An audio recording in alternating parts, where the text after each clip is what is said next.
In this age of division, our role is clear: to unite the world and not to deepen divisions.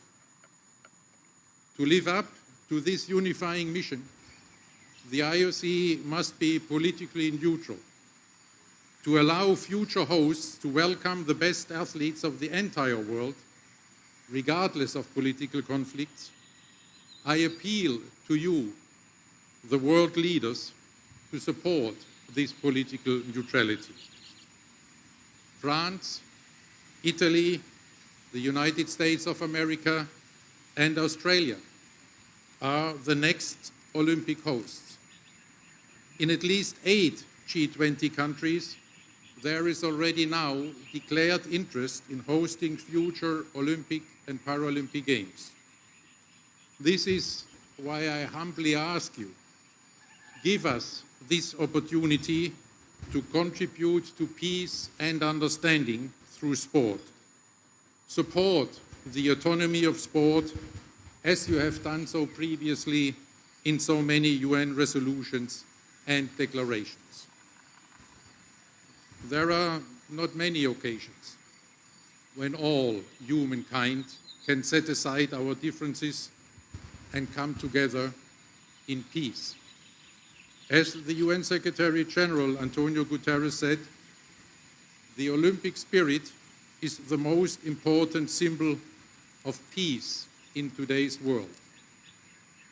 Let us not abandon this precious unifying mission of the Olympic and Paralympic Games in a time when the world needs more solidarity and peace.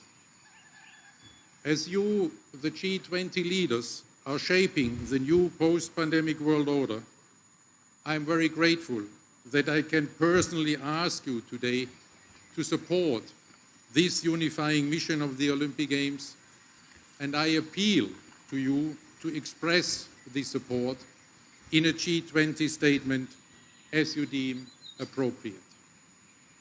In this Olympic spirit of solidarity and peace, I thank you for your kind consideration. I reiterate the call to you, the world leaders, that I made already at the opening and closing ceremonies of the Olympic Winter Games 2022. Give peace a chance. Thank you very much.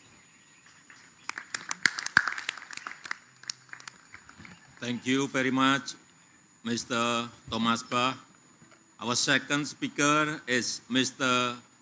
Gianni Infantino, the President of FIFA. Mr. Infantino, the time is yours. Thank you very much, dear President Widodo. Thank you for hosting us in your beautiful, beautiful country.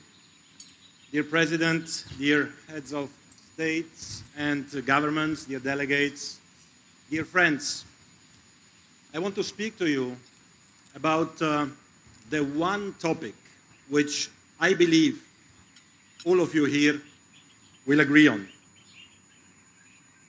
Football. Football is truly unique, and football unites the world. FIFA is an organization of 211 countries, more than the United Nations, and we bring football to the world. Last month we were in India for the girls under-17 World Cup, which Spain won. Next year we will return to Indonesia for the boys under-20 World Cup. And we unite the world through football. We encourage countries to come together to co-host events and World Cups. As such, next year we will be in Australia and New Zealand for the Women's World Cup. And then Canada, Mexico, and United States for the Men's World Cup in 2026. But coming to the present, in 5 days' time, the 2022 FIFA World Cup will kick off in Qatar. It is the first major tournament after the pandemic. It is the first time it will be played in the Middle East as well. And I can assure you that Qatar and FIFA have prepared everything to ensure everyone is welcome for a big celebration, and you are obviously all most welcome. And it must be said as well that Qatar made significant reforms over the last few years, also thanks to the World Cup. As a consequence of that, for example, hundreds of thousands of workers enjoy better conditions than some years ago. So 3 million fans will fill the stadiums, and 5 billion people, more than half of the world population, will watch the games on TV. Entire countries will come to a standstill. Now, dear leaders, you are, of course, representing the largest economies in the world. So let me say one word about economics and football. Because you might not know that the global football GDP is almost $300 billion US. And whilst 90% of the fan base of football is outside of Europe, 70% of this global football GDP is produced within Europe. So just imagine the potential for the global economy if the rest of the world would produce even half of what Europe generates in relative terms, and its impact on their respective GDPs all over the world. This would add another 200 or 300 billion in global football GDP. It would add 3 to 4 million jobs for a global football GDP of $500 billion or more US, and this would contribute certainly to narrowing the income gap and growing global wealth, which are yours and also FIFA's priorities. But of course, football is, as you all know, much more than just an economy. Football is also much more than just a sport. It has a huge social impact. You all know what football means to your people, to your countries. It is about passion, it is about inclusion, it is about tolerance, it is about non-discrimination, and it is about education. Football is an investment in our children for our future. And football, of course, as sports, unites the world. And because football unites the World Cup is an occasion to bring people together in peace, enjoy something deeply needed in the turbulent times we live in. 7 months ago in Doha, at the occasion of the World Cup draw, when the world was watching, I made a plea for peace on behalf of the global football community. Today, 5 days before the start of that World Cup, I reiterate that plea. Football is a force for good. Of course, we are not naive to believe that football can solve the world's problems. For this, you are there. We know that our main focus as a sports organization is and should be sports. But because football unites the world, this particular World Cup, with 5 billion people watching it, can be the trigger for a positive gesture, for a sign or a message of hope. Dear leaders, Russia hosted the last World Cup in 2018. Ukraine is bidding to host the World Cup in 2030. Maybe that the current World Cup starting in 5 days can really be that positive trigger. So my plea to all of you is to think on a temporary ceasefire for 1 month for the duration of the World Cup, or at least the implementation of some humanitarian corridors or anything that could lead to the resumption of dialogue as a first step to peace.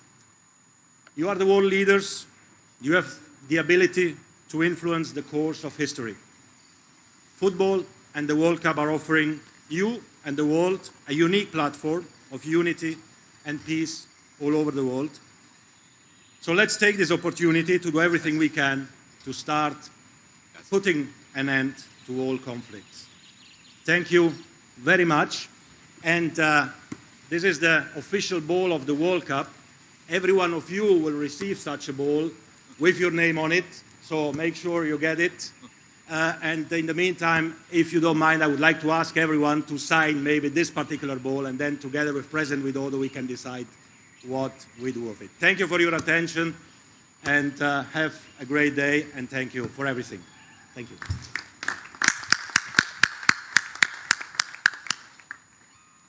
Thank you, Mr. Infantino. Sports is very important in our life. Through sports, not only we become healthy, we also feel happier. I must stop here. Well, enjoy your lunch. Thank you.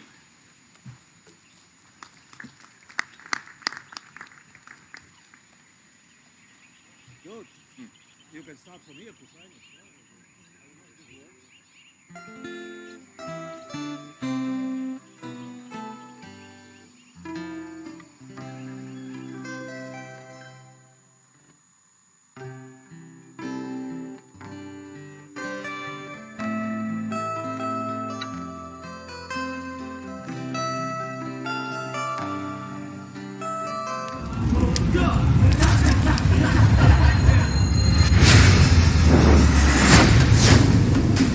Saya ingin menyatakan kita siap menerima tamu-tamu G20.